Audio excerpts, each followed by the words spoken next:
Mari kita berdoa.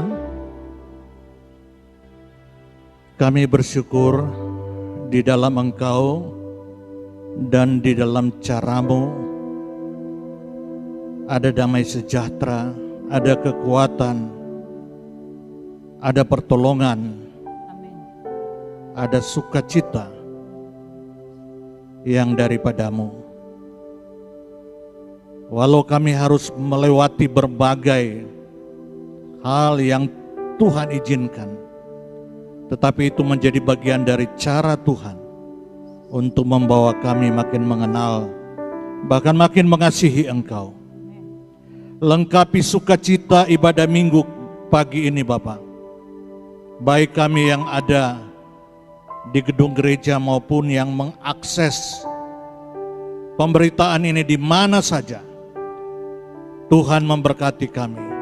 Tuhan menolong hamba yang menyampaikan dan menolong semua kami yang mendengarkannya. Berfirman pada kami Bapa, dalam nama Tuhan Yesus, oleh pertolongan Roh-Mu, kami siap menyambut firman-Mu. Amin. Silakan duduk.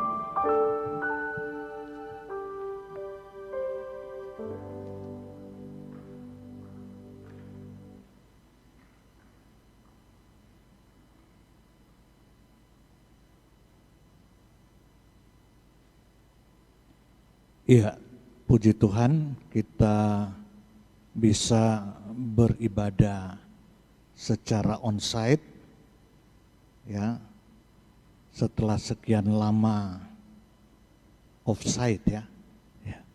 Atau kadang-kadang dipakai istilah sekian lama secara daring dalam apa itu? Jaringan luring.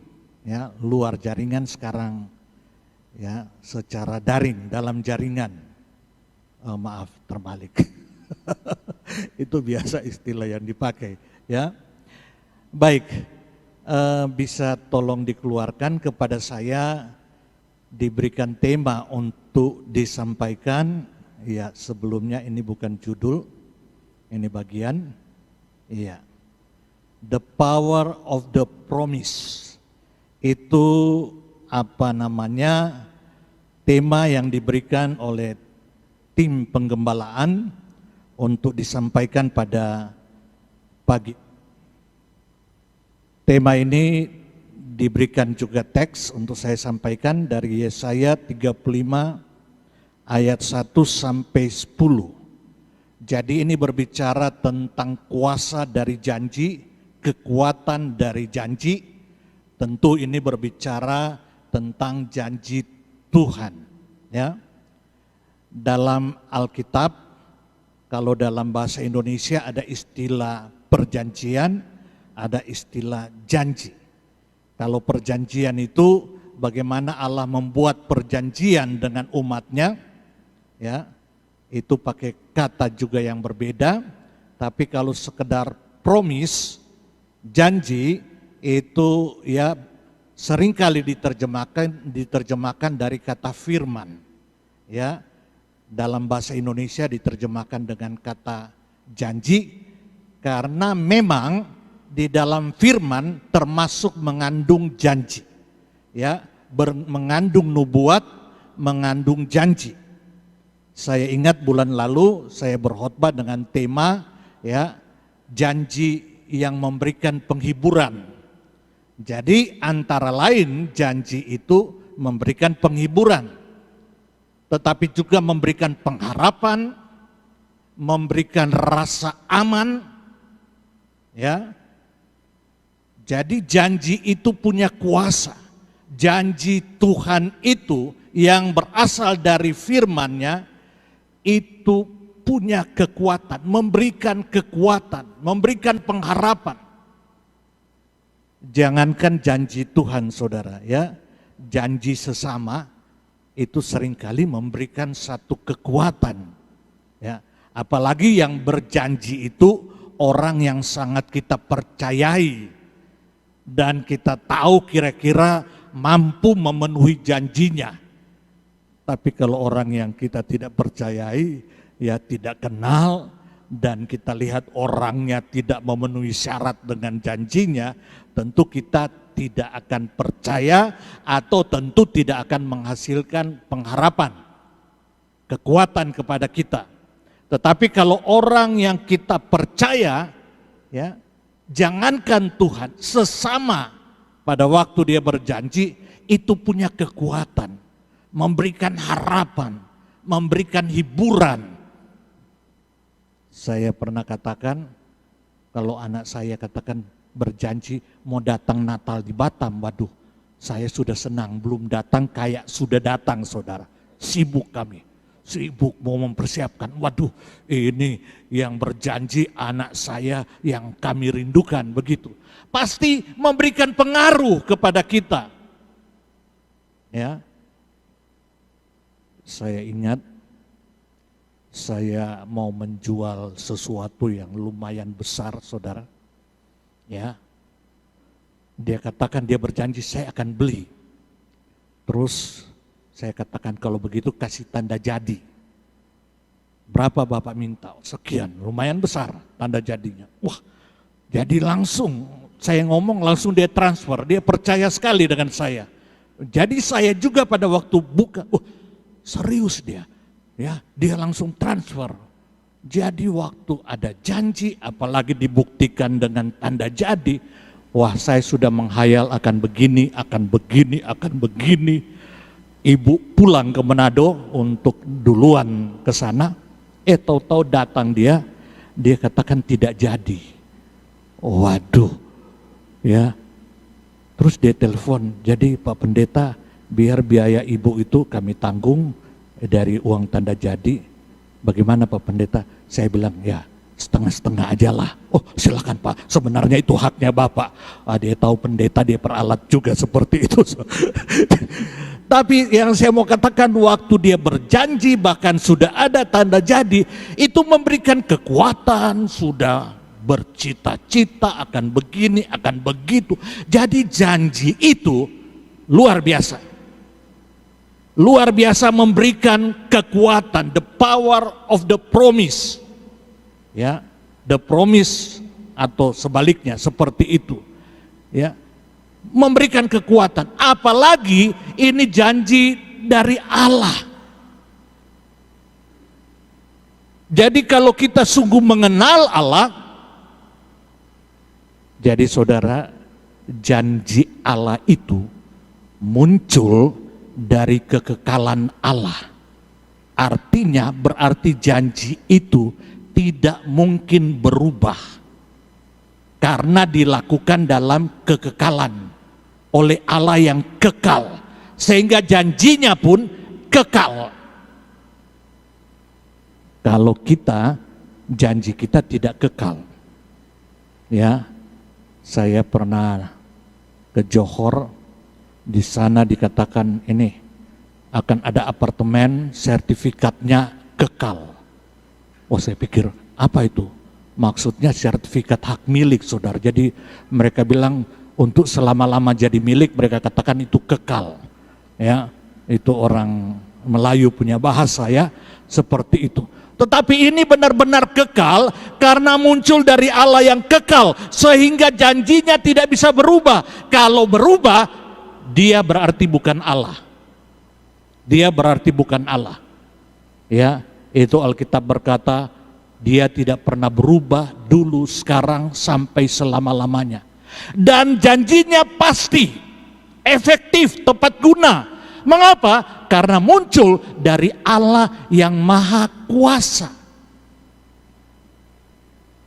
Kalau saya berjanji, saya terbatas, saudara. Enggak maha kuasa. Ya, bisa saja janji saya berubah. Tapi kalau Allah, itu janjinya muncul dari Allah yang maha kuasa, sehingga tidak ada yang dapat menghambat, menghalangi, apalagi menggagalkan janji Allah. Tidak ada, termasuk saudara dan saya sendiri. Sebab kalau kita mampu menggagalkan janji Allah bagi kita, berarti kita lebih maha kuasa dari Allah yang berjanji. Itu ateistik, itu ateis, saudara. Ya, menurunkan Allah menjadi bukan Allah. Tetapi bukankah kita seringkali ya seperti itu ya, kadang-kadang ragu, tidak percaya terhadap janji Tuhan. Itu sama dengan tidak percaya Tuhan yang berjanji. Padahal janjinya kekal, janjinya datang dari kemahakuasaannya, bahkan janjinya datang dari kesetiaannya yang tidak pernah berubah. Jadi kalau kita ragukan, waduh, itu menyedihkan sekali. Mestinya janji-janji Allah itu memberikan kekuatan.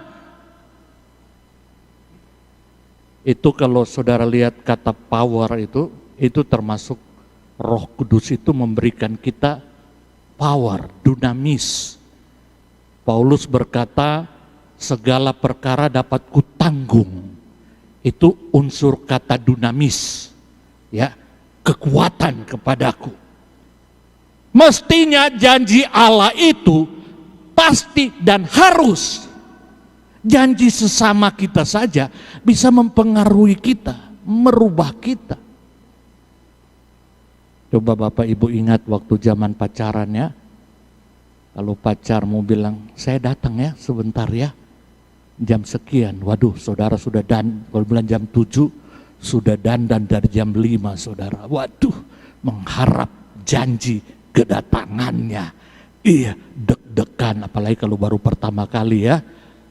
Kalau Pak Saragi tahu itu nama wakuncar ya, waktu kuntit pacar. Kalau bilang ketemu jam 7, waduh sudah deg-degan, antara senang, gugup. Saudara lihat, baru janji dari si dia sudah mempengaruhi kita. Apalagi janji Allah mestinya mempengaruhi kita, memberikan kekuatan, memberikan pengharapan bagi kita. Nah saudara-saudara, dalam kitab Yesaya ini saudara, dibagi dalam 3 bagian. Bagian pertama ini pasal 1 sampai 39 itu berbicara tentang ada ancaman dari Asyur terhadap Yehuda. Ya, bagian kedua pasal 40 kalau tidak salah sampai 55 itu berbicara bahwa mereka dinubuatkan akan dibuang ke Babel. Baru pasal 55 sampai terakhir itu nubuat bahwa mereka akan kembali lagi. Padahal ya itu belum terjadi. Sehingga banyak orang termasuk para pendeta berpikir ini bukan Yesaya yang buat ini. Karena mereka tidak percaya inspirasi dari Roh Kudus. Ya kalau kalau tidak percaya inspirasi Roh Kudus, Musa kan yang tulis kitab Kejadian. Bagaimana Musa belum ada waktu Allah menciptakan, tapi bisa tulis. Mengapa? Karena diinspirasikan, diteopneustoskan, dinafaskan oleh Allah. Sehingga dia mampu menulis firman Tuhan walaupun dia tidak ada. Itu yang terjadi dengan Yesaya. Tetapi di tengah-tengah ancaman itu muncullah pasal 35 ayat 1 sampai 10 yang bersifat janji. Bersifat janji. Dan kita bertemu yang pertama saudara, ya, dikatakan umat Allah akan melihat kemuliaan dan semarak Tuhan. Jadi di tengah-tengah pasal 1 sampai 39 yang berbicara tentang ancaman, hukuman karena keberdosaan mereka, tetapi muncul pasal 35 ini ada janji. Ya, yang pertama umat Allah akan melihat kemuliaan dan semarak Tuhan. Dikatakan dalam pembacaan kita, ya, padang gurun dan padang kering akan bergirang. Padang belantara akan bersorak-sorak dan berbunga seperti bunga mawar. Ia akan berbunga lebat, akan bersorak-sorak. Ia bersorak-sorak dan bersorak-sorai. Kemuliaan Libanon akan diberikan kepadanya. Semarak Karmel dan Saron mereka itu akan melihat kemuliaan Tuhan, semarak Allah kita. Jadi saudara, di tengah krisis karena dosa mereka, ya, ada ancaman hukuman. Ini luar biasa. Kalau kita bertemu, setiap kali ada nubuat hukuman, ada anugerah, ada janji, terselip janji. Ya, walaupun akan ada hukuman, tetapi aku akan memberkati, tetap memberkati. Inilah akan ada kemuliaan Allah bagi Israel, akan ada semarak Allah bagi Israel. Itulah Allah kita, saudara. Allah kita menyatukan keadilan dan kasih. Ya, kalau keadilan tanpa kasih itu anarkisme, saudara. Ya, sebaliknya kalau kasih tanpa keadilan atau kebenaran itu romantisme murahan, saudara. Iya. Tapi Allah tidak, selalu berjalan bersama-sama kasih dan keadilan. Waktu Dia menghukum, Dia juga berjanji akan menyembuhkan, akan memulihkan, akan mengembalikan semarak Israel, semarak Yehuda, secara khusus kepada Yehuda. Seperti itu, saudara. Jadi saudara, dari sini kita dapat berefleksi, saudara. Ya, percayalah, kalau kita memiliki Allah dalam Yesus seperti Allah Israel, maka di balik setiap tantangan, ancaman, termasuk karena keberdosaan kita, tetap ada berkat Allah disediakan. Ada janji Allah. Saya seringkali berkata, ya, Allah itu bagi orang di luar Tuhan, saudara, ya, hukumannya yang Dia turunkan itu bersifat destruktif. Apa itu destruktif? Menghancurkan, membinasakan. Itu, ya. Tetapi di dalam Yesus bagi anak-anaknya sama hukumannya.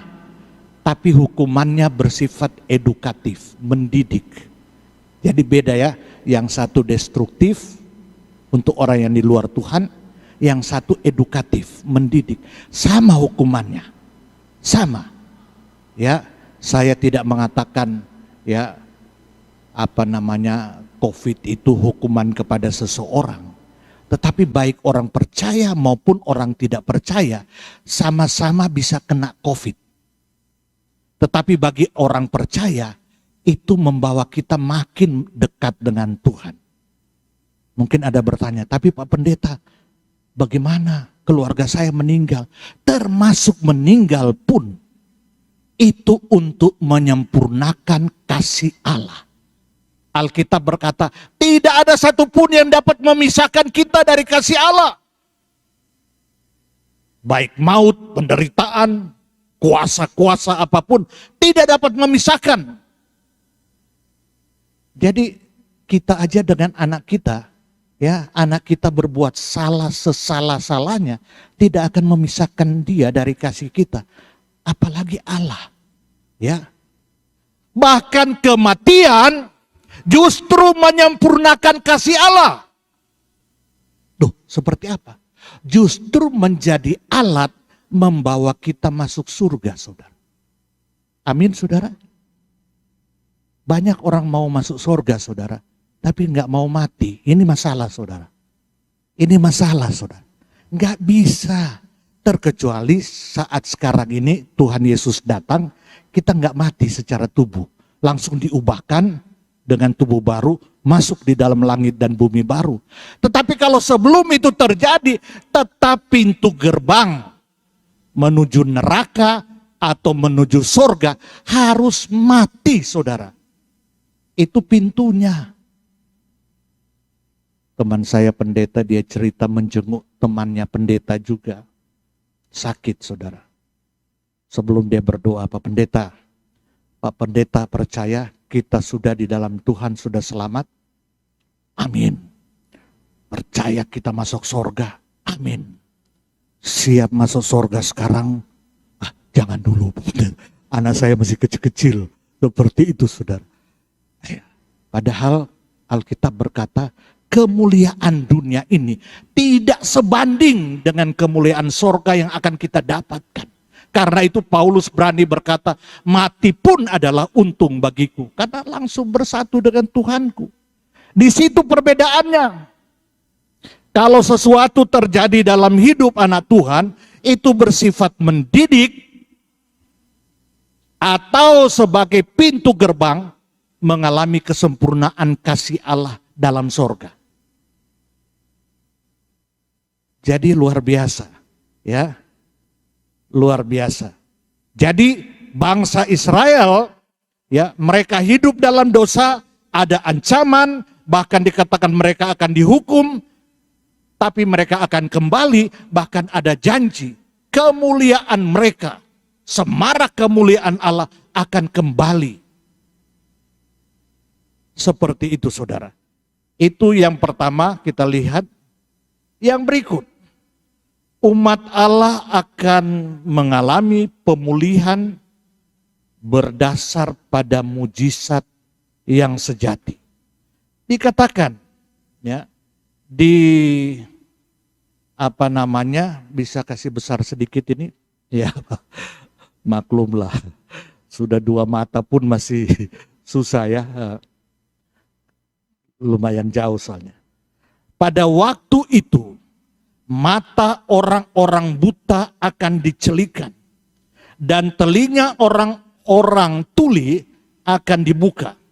Pada waktu itu orang lumpuh akan melompat seperti luar biasa, seperti rusa. Dan mulut orang bisu akan bersorak-sorai, sebab mata air memancar di padang gurun. Dan sungai di padang belantara, tanah pasir yang hangat akan menjadi kolam, dan tanah gersang menjadi sumber-sumber air. Di tempat serigala berbaring akan tumbuh tebu dan pandan. Jadi luar biasa, ya, akan terjadi pemulihan yang sejati. Ini janji kepada Israel, ya. Jadi saudara, percayalah janji Tuhan. Walaupun saudara sedikit pesek-pesek sekarang, nanti akan dipulihkan dari kepesekan, ya. Tuli akan mendengar, bisu akan berbicara, bahkan bersorak-sorai. Akan terjadi pemulihan menyeluruh bagi Israel, bagi Yehuda. Seperti itu, saudara. Ini mujizat yang sejati. Kalau mujizat yang sekarang, saudara, bisa jadi, ya, tetapi juga sakit lagi, juga mati lagi. Lazarus, saudara, mengalami mujizat, ya, sudah dikubur, bangkit lagi, tapi ya Lazarus mati lagi. Seperti itu. Jadi bukan pemulihan yang sejati, tapi ini luar biasa. Janji pemulihan yang sejati bagi Israel. Dan saya berkata, itu pun juga untuk orang percaya. Nanti kita akan lihat di bagian terakhir. Selanjutnya, umat Allah akan kembali ke Sion sejati. Ya, Sion, Yerusalem, ada bait Allah, ada lambang kehadiran Allah, ada persekutuan dengan Allah di sana. Seperti itu akan dikembalikan. Dikatakan, maaf, bisa dibantu dari situ? Ya, tolong besarkan. Iya. Iya. Ayat 10. Ayat 8 sampai 10. Di situ akan ada jalan raya yang akan disebutkan jalan kudus. Ya. Orang-orang yang tidak lahir tidak akan melintasinya, dan orang-orang pandir tidak akan mengembara di atasnya. Ini janji tentang jalan kudus, saudara, luar biasa. Ya. Di situ tidak akan ada singa, binatang-binatang buas tidak akan menjalaninya, dan tidak akan terdapat di sana. Dan tidak akan terdapat di sana. Orang-orang yang diselamatkan akan berjalan di situ, di jalan kudus itu. Dan orang-orang yang dibebaskan Tuhan akan pulang dan masuk ke Sion dengan bersorak-sorai. Sedang sukacita abadi sukacita, meliputi mereka. Kegerangan dan sukacita akan memenuhi mereka. Kedukaan dan keluh kesah akan menjauh. Ini isi janji Tuhan. Ya. Mungkin saudara tapi yang terakhir ada permintaan Allah terhadap umatnya. Dikatakan, karena itu kuatkanlah tangan yang lemah, lesu, dan teguhkanlah lutut yang goyah. Katakanlah kepada orang-orang yang tawar hati, kuatkanlah hati, janganlah takut. Lihatlah Allahmu akan datang dengan pembalasan dan dengan ganjaran Allah. Ia sendiri datang menyelamatkan kamu. Jadi permintaan Tuhan, karena itu kuatkan hatimu. Jangan khawatir, jangan bimbang, jangan cemas. Walaupun kita seketika harus menderita, ada janji dari Tuhan. Jangan goyah, tetap teguh dalam Tuhan.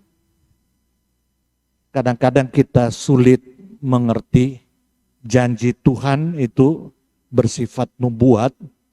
Tapi kalau kita mengerti janji nubuat Allah dalam perjanjian lama, itu digenapi dalam 2 kali. Pertama digenapi saat kedatangan Tuhan Yesus pertama kali. Yang kedua digenapi saat kedatangan Tuhan Yesus kedua kali. Jadi ini janji, ya, nubuatan yang bersifat janji. Jadi orang perjanjian lama waktu melihat nubuatan ada 2 gunung, ya, tetapi kelihatan seperti satu gunung karena mereka hanya mampu melihat satu gunung.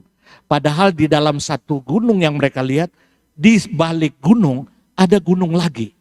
Itu ciri-ciri nubuatan perjanjian lama, termasuk janji-janji Allah dalam perjanjian lama. Gunung pertama itu digenapi saat kedatangan Tuhan Yesus pertama. Tetapi gunung kedua akan digenapi, akan disempurnakan saat kedatangan Tuhan Yesus kedua kali. Jadi itu yang pertama, jadi mereka melihat nubuat, ya. Waktu mereka melihat nubuat ini ke depan, ya, mereka sulit membedakan mana penggenapan nubuat, ya, mana penyempurnaan nubuat. Jadi digenapi dalam 2 aspek yang tidak terpisahkan.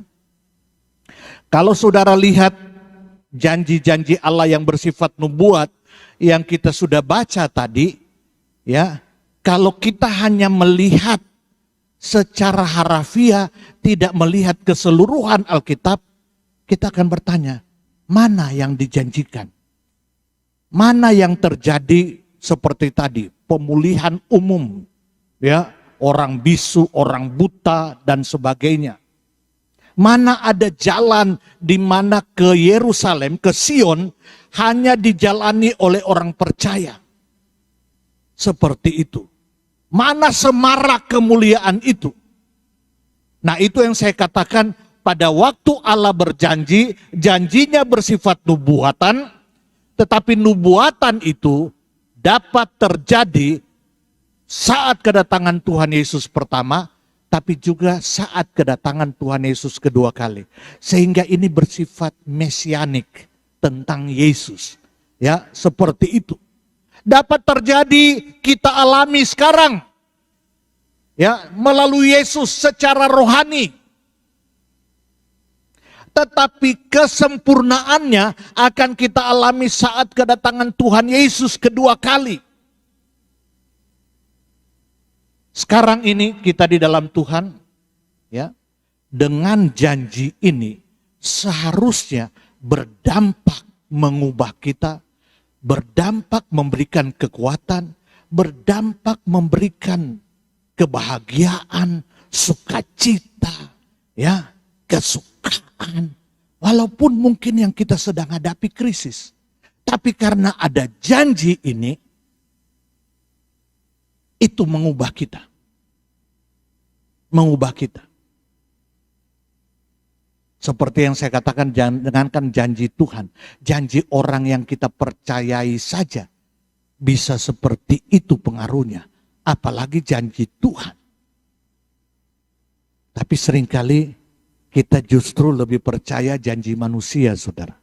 Ya, daripada janji Tuhan. Iya, seringkali kasihan. Tuhan justru tidak dipercayai janjinya. Kalau manusia dipercayai. Ya, seperti itu. Kalau saya katakan kepada seseorang, nanti ya jam 1 saya kasih kamu uang 500.000. Pasti dia percaya. Karena pasti dia percaya janji saya lumayan bisa dipercaya. Tapi pasti dia percaya 500.000 ini Bapak pasti bisa lah. Kalau 500 juta ya itu saya nggak percaya barangkali ya. Jadi dia sudah punya pengharapan karena dia mendengar janji saya. Seperti itu. Nah demikian juga tentang janji Allah. Baik yang kita alami sekarang maupun nanti yang akan disempurnakan pada waktu kedatangan Tuhan Yesus kedua kali. Jadi kalau kita berpikir tentang janji Allah, kita harus lihat dalam dua segi atau dua dimensi ini. Kita harus lihat penggenapannya. Sekarang penggenapannya kita sudah alami. Karena apa? Rohnya diberikan kepada kita. Firman-Nya yang berunsur janji diberikan kepada kita. Sehingga Roh Kudus memampukan kita percaya. Dan memampukan kita berpengharapan kepada janji itu. Dan memampukan kita melahirkan buah roh, damai sejahtera. Walaupun belum melihat, baru bersifat janji. Itulah iman, saudara. Itu hanya bisa diberikan oleh Roh Kudus, saudara. Kalau kita nggak bisa, saudara. Ya, nggak bisa terhadap janji-janji Tuhan. Iya. Tetapi Roh Kudus mampu melahirkan. Jangankan tentang janji Tuhan, saudara. Ya, saya seringkali di kelas saya katakan, kita seringkali berjalan melangkah dengan percaya, saudara. Saya seringkali berkata, saya tidak mengerti bagaimana pesawat yang besar itu bisa terbang. Saya tidak mengerti. Tapi kenapa saya naik? Karena saya percaya. Ini anugerah juga ini saudara. Percaya ini tapi anugerah umum saudara. Berkat umum. Iya. Bagaimana mungkin pesawat yang besar bisa terbang terkecuali kalau saya sekolah teknologi penerbangan. Saya mungkin mengerti. Walaupun ada yang berkata, kalau kamu mengerti pesawat itu bisa terbang, mungkin kamu takut terbang katanya. Karena tahu rahasia-rahasia kalau ada salah sedikit bisa bahaya. Seperti itu sudah. Tapi mau berapa lama dulu saya harus belajar baru saya naik pesawat. Iya, baru saya mengerti. Tapi saya tidak bisa berkata pesawat ini tidak masuk akal bisa terbang. Saya tidak akan katakan begitu. Ya, ini melampaui akal saya. Tapi saya percaya maka saya naik. Dalam hidup sehari-hari kita perlu percaya, saudara. Saya kadang-kadang bingung ya. Ini luar biasa ibu-ibu, iman ibu-ibu, saudara. Ibu waktu melahirkan anak pertama, saudara. Waduh, menderitanya luar biasa. Apalagi melahirkan normal, saudara. Melahirkan normal, ya luar biasa menderitanya. Saya bertepatan juga dua-dua anak saya waktu lahir, saya ada di dalam saudara. saya minta izin sama dokter, apa namanya itu, ahli kandungan nih, ya. Saya bilang, dok, saya mau temani istri saya. Bapak yang benar, siap? Siap, Pak. Soalnya ada yang masuk, pas masuk dia pingsan, kita urus 2 orang jadinya. Urus istrinya, urus bapaknya yang pingsan. Saya bilang kalau saya rasa pingsan, saya keluar, dok. Oke, silakan. Jadi dua-dua, saya jadi coachnya. Ya, tarik nafas. Ya, tahan. Buat. Istri saya menangis. Sakit. Ya. Saya pikir habis melahirkan pertama, dia nggak berani melahirkan kedua pasti nih. Saking sakitnya. Tapi berani juga. Percaya untuk melahirkan lagi, saudara. Iya. Saya enggak tahu Pak Hadi itu bagaimana pacarannya dengan istrinya, saudara. Ya, waktu Pak Hadi bilang, I love you, mari menikah dengan saya. Ibu bilang, yes, siapa takut? Percaya dia terhadap calon suaminya. Padahal dia enggak tahu seberapa besar cintanya itu. Kalau kelihatan besar, barangkali gampang percaya ya, karena terlihat. Tapi saya enggak tahu ya. Kalau Pak Hadi barangkali bawa cek 3 miliar, I love you, mari menikah dengan saya. Ini bukti cinta saya. Wih, 3M, mantap ini. Ya, besar ini. Saya percaya ini dengan cintanya. Tapi kalau tidak ada, tetap percaya. Ini anugerah, saudara. Ya, saya tidak tahu, saya tidak mengerti, tapi saya percaya. Dalam hidup sehari-hari, kita menggunakan percaya. Dan saya mau katakan, ini iman. Iman yang bersifat umum, saudara. Kalau tidak, saya bicara di kelas, kita tidak mungkin percaya. Iya, nggak kelihatan kok. Nggak kelihatan. Thomas waktu dia bilang, saya nggak percaya Yesus bangkit sebelum saya colok jari saya ke lubang tangannya yang terpaku. Bah benar. Tuhan nyatakan itu, coloklah Thomas, baru Tuhan katakan berbahagialah orang yang tidak melihat namun percaya. Itulah iman. Jangankan dengan Tuhan, dalam sesehari pun kita hidup dengan iman.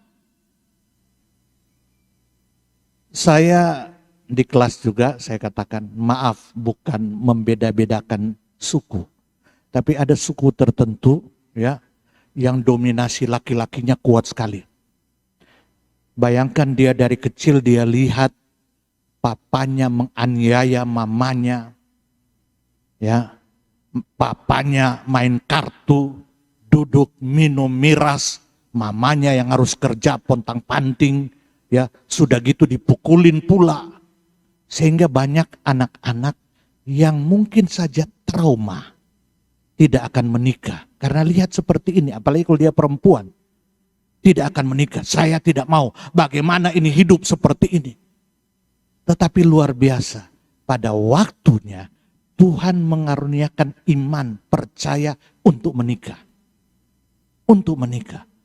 Sebenarnya trauma itu cukup membuat dia tidak percaya terhadap laki-laki. Tetapi dia bisa percaya pada akhirnya dia menikah. Banyak orang yang besar dengan trauma-trauma seperti ini, saudara. Akhirnya Tuhan karuniakan kepercayaan. Akhirnya memutuskan siap menikah. Walaupun ada beberapa yang tidak sampai ke arah situ. Trauma itu dibawa seumur hidup, saudara. Ada. Berarti mereka tidak mendapat anugerah umum itu. Untuk percaya, saudara. Puji Tuhan, kalau saudara dan saya punya anugerah untuk percaya pada hal-hal yang bersifat umum. Apalagi untuk janji-janji Allah yang sudah membuktikan diri dalam hidup saudara. Sudah menyatakan diri, menyatakan mujizatnya dalam hidup saudara dan saya. Kita luput, ada yang luput dari COVID, puji Tuhan. Ada luput dari kebangkrutan, puji Tuhan. Ya, ada lepas dari krisis ini, krisis itu. Itu mujizat Tuhan. Mestinya itu membawa kita makin percaya kepada Tuhan. Untuk hal-hal umum saja kita percaya, apalagi kepada Allah yang berjanji. Apalagi ada anugerahnya, rohnya, yang menolong kita, memampukan kita untuk percaya. Saudara, kalau dengan kekuatan sendiri, kita nggak mungkin percaya, saudara. Percayalah, kita nggak mungkin percaya. Percaya Yesus yang tersalib, si gondrong yang setengah telanjang, bermahkota duri, itu juru selamat. No. Tetapi kalau Roh Kudus menjamah kita, heran kita mampu percaya. Kita mampu percaya Yesus. Heran kita mampu percaya firman-Nya. Heran kita mampu percaya masa depan kita ada dalam tangan Tuhan. Mana masa depan yang penuh harapan. Ini anugerah. Anugerah, saudara. Kita bersyukur ya, bahwa ada anugerah yang dari Tuhan memampukan kita percaya. Kalau saya sendiri tidak mampu. Itu sebabnya saudara di kelas saya katakan tokoh gereja punya slogan. Ya, sedikit saya kasih bocoran supaya agak sedikit tahu, walaupun nanti saya jelaskan artinya. Ya, ada slogan seorang bapak gereja, dia katakan credo ut intelligam, itu bahasa Latin. Ya, saya percaya maka saya mengerti. Itu artinya di dalam Tuhan. Karena saya percaya, saya mengerti Yesus Juru Selamat.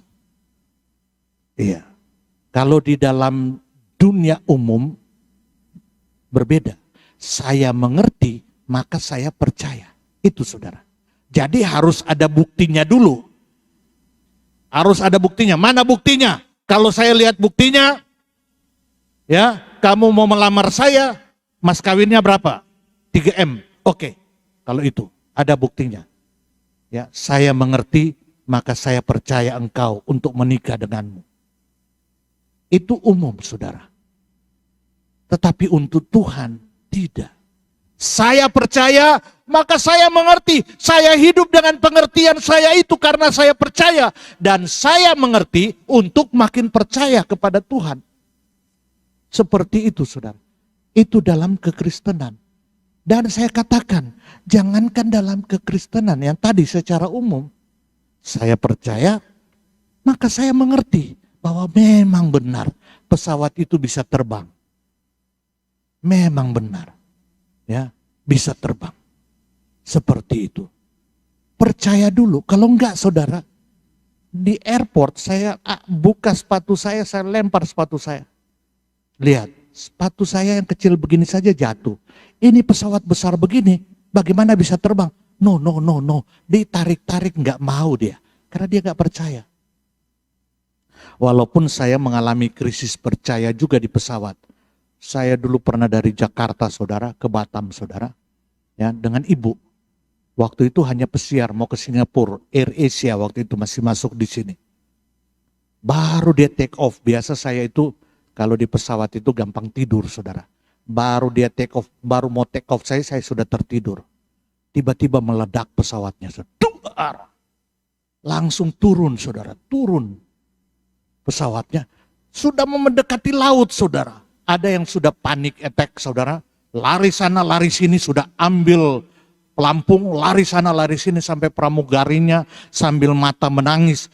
Melanggar hukum itu. Dia sudah panik attack, sudah gangguan kejiwaan, saudara. Ya. Dulu kalau saya naik pesawat, saya tukang tidur di pesawat. Begitu juga kalau di mobil, saudara. Tidur. Kalau saya nggak nyetir ya. Tapi sejak itu saya krisis percaya kepada pesawat. Tetap naik, saudara. Tapi bunyi sedikit saja, ketek. Apa ini? Malah nggak bisa tidur, saudara. Ya, itu namanya trauma. Krisis kepercayaan. Coba saudara lihat. Krisis kepercayaan terhadap pesawat membuat penderitaan yang luar biasa. Dulu saya enjoy sekali, ya, pokoknya pramugari, ya ini ada konsumsinya, wah baru saya bangun makan, wah Seperti itu. Tapi sejak itu sudah nggak bisa tidur, mata saya terbuka terus. Mulai. Dan itu lumayan lama saudara, krisis percaya. Dalam hidup sehari-hari, kalau saudara krisis percaya kepada Tuhan dan janjinya, mengerikan, menderita, akan menderita saudara.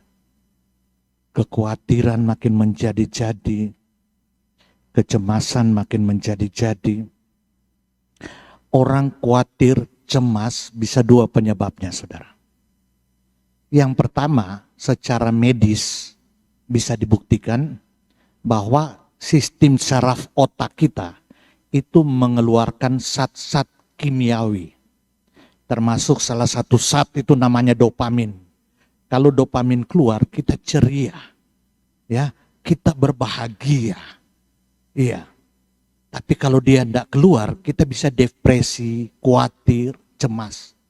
Jadi ada orang yang mengalami gangguan kecemasan yang dalam sampai bisa menimbulkan depresi, setelah dicek ada sistem saraf yang tidak memproduksi zat tertentu. Maka dokter jiwa memberikan obat supaya dia normal mengeluarkan zat kimiawi. Jadi kalau itu saudara, saya juga percaya didoakan bisa terjadi mujizat. Bisa. Tetapi Tuhan bisa pakai dokter juga. Maaf, termasuk dokter jiwa. Untuk menolong menormalkan produksi zat-zat kimiawi otak saudara. Sehingga meminimalkan.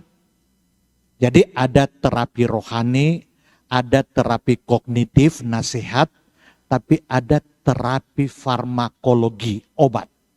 Ya, ada. Tetapi ada kecemasan, ketakutan yang menjadi-jadi itu karena ketidakpercayaan. Seperti saya dengan pesawat tadi. Iya. Nah ini saudara terapi kognitif dan rohani harus diberikan kepada dia. Ya. Biar sudah terapi farmakologi saudara, nggak hilang. Iya. Harus terapi rohani dan itu melalui pemuridan. Supaya dia makin percaya. Kan iman timbul dari pendengaran akan firman. Makin belajar firman, makin timbul iman kepada janji-janji Tuhan. Sehingga itu meminimalisir dia dengan kekhawatiran, kecemasan, ketakutan yang tidak tepat. Ya, yang berasal karena ketidakpercayaan. Bukan karena faktor kimiawi otak tadi.